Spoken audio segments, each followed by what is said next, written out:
Long time no see. Hi. Well, I mean, I've seen myself, and I don't see you, so... I haven't done a car vlog in a long time. I don't know if I've done a car vlog since I've had this car. I don't think. I've had this car since August 28th, I think. Early birthday present to myself, sort of. Anyway, hi, how are you?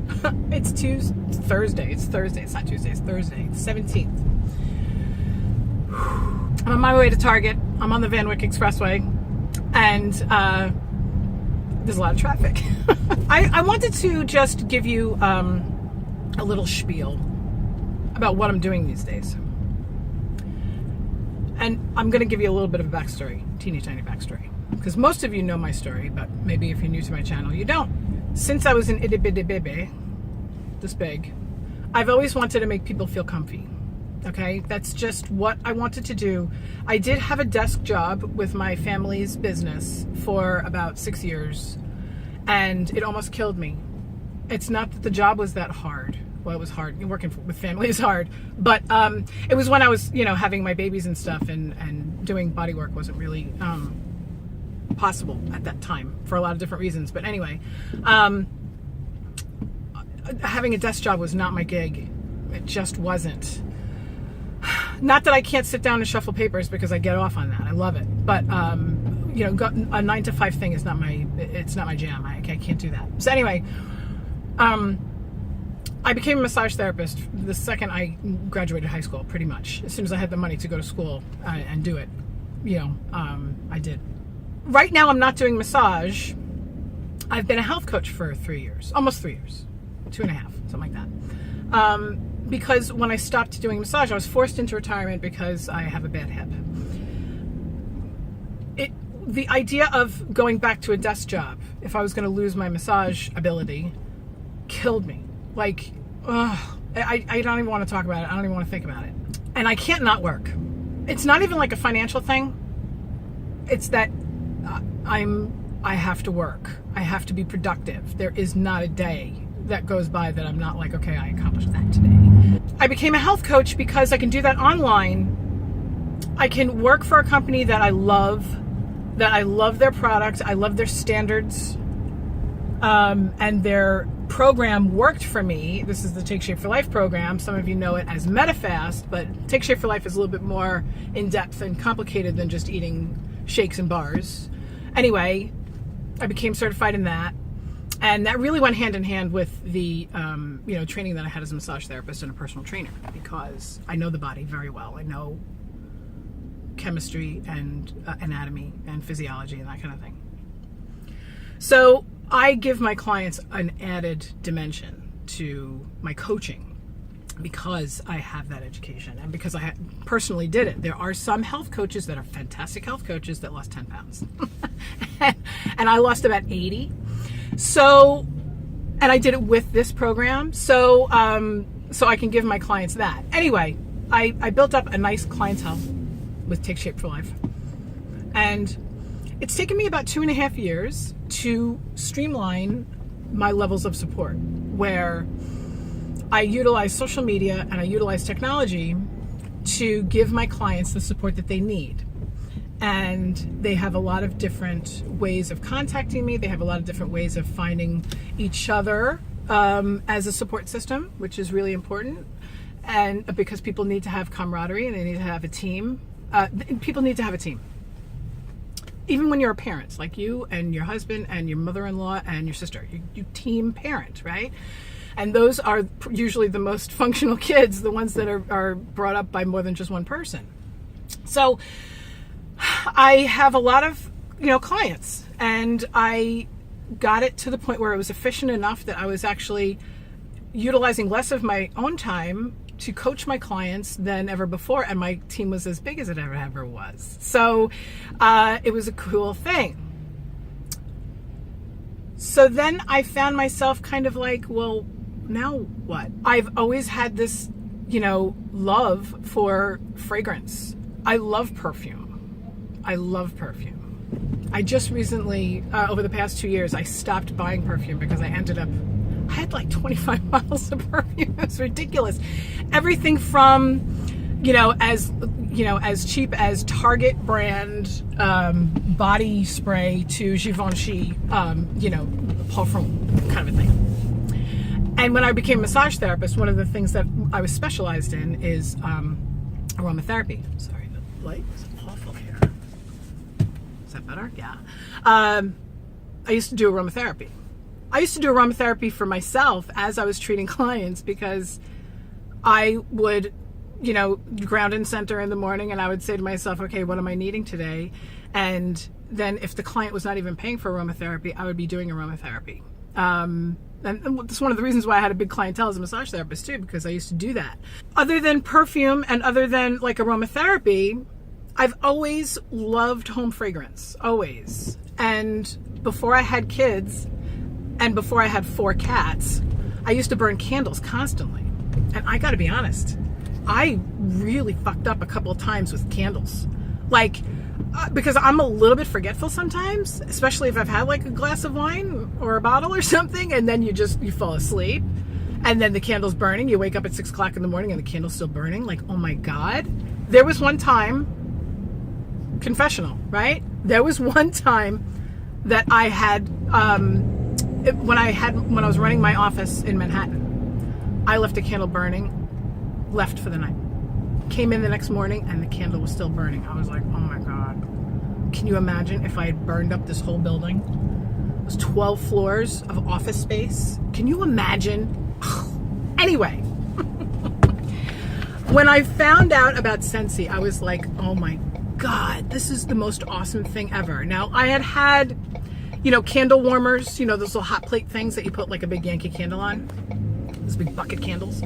I had those. You could also put a coffee cup on it. Keep your coffee warm. I had those, but they were kind of like big and bulky and ugly. It was ugly.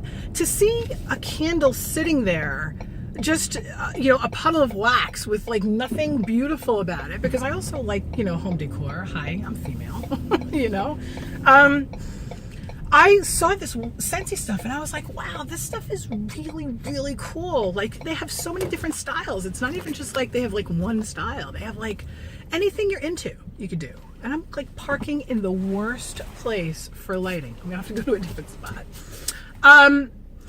So I found this stuff, just like with Take Shape for Life. I think I bought my consultant kit with my first order, because that's like how I am. And I love it. I absolutely love it. So it just made sense that once I streamlined my Take Shape for Life business, I go into Scentsy. And it's cool. That's what I'm doing now. And I love it. And I'm still a Take Shape for Life coach. Please don't think that I'm not. I mean, it's just, there's no way that I'm walking away from that. I love my clients, and my clients like me. And it's very consistent. The money is very good. I'm sort of trying to marry the two together. I don't, promote to my Scentsy clients at all that I'm a health coach and that they have to become a health coach. I don't do that.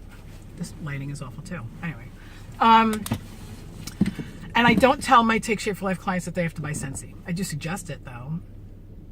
I suggest it heavily because it's a level of comfort that you can give yourself when you're uncomfortable. I used to be very black or white, and I'm trying not to do that anymore. And I was black or white dichotomist, even in my discomfort. Like, if life is gonna suck, I'm gonna have it suck hard, And I think that having kids and being a business owner, because I've been a business owner since I'm like 23. I think having kids and being a business owner has sort of taught me that the gray area needs to happen. The gray area is going to happen anyway, so you might as well accept it. And you don't have to make the white area gray, but when there's black, you can add a little white to that, make it not so dark. It's okay. Listen, if you want to go down into your rabbit hole and stay there, that's fine. But you're not going to be happy, and you're more likely to get out of the rabbit hole if you start to climb a little bit, okay? So, When my clients are unhappy, if they are feeling challenged by others, if they're feeling sabotaged, if they are not getting the movement on the scale that they like, if they are having trouble staying on their plan, if they're having trouble starting, I usually tell them that they need to sort of just work the plan, but switch the concentration, switch the focus away. Sometimes it's Sensi, sometimes it's body work, because that's like, what I suggest to people, because that's, that's the first thing that I think of. But sometimes it's, maybe you need to go get your hair done. Maybe you need to go to the library for 2 hours. Maybe you need to take one of your kids, not all 3 or 4 of them, and go to the movies. Maybe you need to eat a piece of cheesecake. Yeah. I'm not the kind of coach that says you have to eat 1,000 calories a day until you're at your goal weight. I don't believe that. All of my clients will attest to that. And all of my clients know that I'm talking from experience, okay? The gray area is really important, and Thanksgiving is coming. That'll be another video. Thanksgiving. Oh my God. But anyway, so I still am 100% active in my Take Shape for Life business. I am not coaching. I am coaching. In fact, I'm coaching more than I ever have. But because maybe you haven't seen me on social media quite so much, that's the reason why. It's because I've streamlined it to the point where I'm not falling all over myself to get new clients. I don't turn anybody away, and there's always room for more people. Always. But I've found that when I advertise for my coaching business too aggressively, it backfires. And if I advertise in a passive, organic way, it's just a lot more effective. It just is. I mean, the whole way that I built my clientele is because I made a YouTube channel for myself. I didn't even make it to advertise, really. I was making it for myself. It was part of my accountability. It was part of my ritual of, okay, I need to stay on this plan, and so I'm just going to document it on the internet. And people are still calling me 2.5 years later saying, I love that video that you made about the MetaFast chocolate chip bake, and it's just like, all right, cool, let's do it together. I'm still doing it every once in a while. I pop up 2 or 3 pounds, hop on the program for a couple days. I just had a bar. I just ate a bar for breakfast. I eat a bar for breakfast every single morning. It's become that's my ritual. That's what I do. Anyway, all of a sudden I'm 13 minutes in. I just wanted to vlog a little bit, just sort of like, babble, say hi. I hope everybody's having a great day. I think I'm going to do this a couple more times before Thanksgiving, because I feel like Thanksgiving this year, as opposed to last year Thanksgiving was a breeze for me. It was a breeze for a lot of my clients, but this year, people are having a little more concern, and that's okay. It's probably having to do with the election, honestly. Probably has to do a lot with that. People are feeling a little stressed, and it's understandable. I understand. I'm not political, and I'm not going to make any statements about anything, but I hate the fact that people are so resistant to change. I am. Don't get me wrong. I'm not trying to be a hypocrite. But, the dude hasn't even done anything yet, and you're hating him on him. It's like, oh, no, I'm not even going to go there. Not even going to go there, because that's not even how I feel. I'm going to go into Target, and I'm going to walk around, because this is the first morning that I've had nothing to do. I'm so happy. So I will talk to you guys soon. I'm sorry it's so long. Bye.